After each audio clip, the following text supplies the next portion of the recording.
For years, the primary approach to teaching kids about drugs was just to say no. Now, a new state law signed this summer is expanding that method for when it's too late to say no. Roseanne Tejas has more in tonight's special report. Is a dream, and I know it will change a lot of people's lives.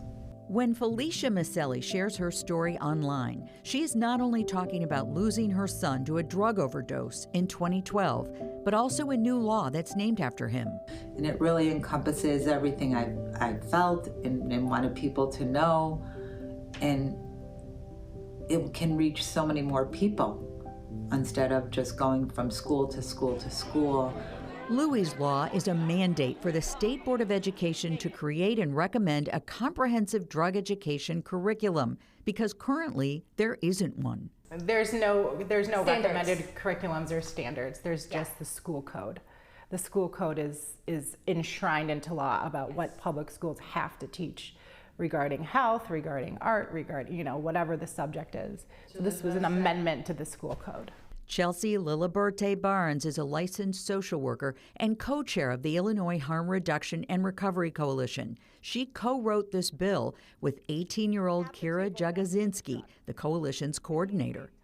And it's really just trying to keep kids safe, keep people my age safe and happy and healthy. Louie's law is a comprehensive evidence-based update to the guidelines that ISB provides to public and private schools in the state to teach kids, or to teach K through 12 students more about what drugs are. It will also give high school students the chance to learn how to recognize an overdose.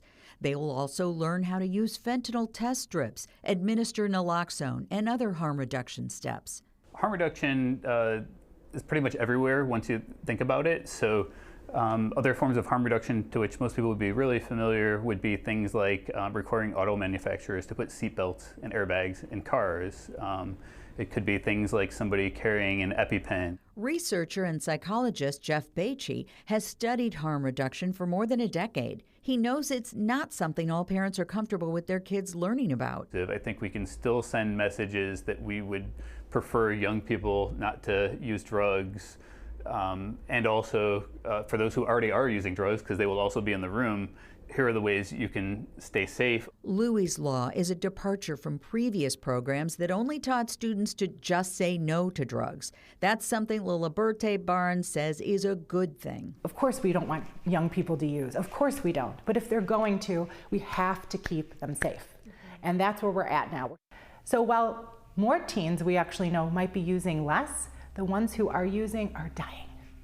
And we need to be focusing on how to keep them safe, period. The CDC reports overdose deaths among teens 14 to 18 went up 94% from 2019 to 2020, and another 20% from 2020 to 2021. Here in the Chicago area, a Fox 32 Chicago data analysis found there have been just over 140 overdose deaths in the last 4 years involving teens and preteens. And while the majority of those deaths have been older teens, there were at least 2 cases where a 12-year-old overdosed and died. Well, you can't reverse your own overdose. So if we train somebody to use naloxone, we're training them to save the life, essentially, of somebody in their social network who they might be around when they're using drugs.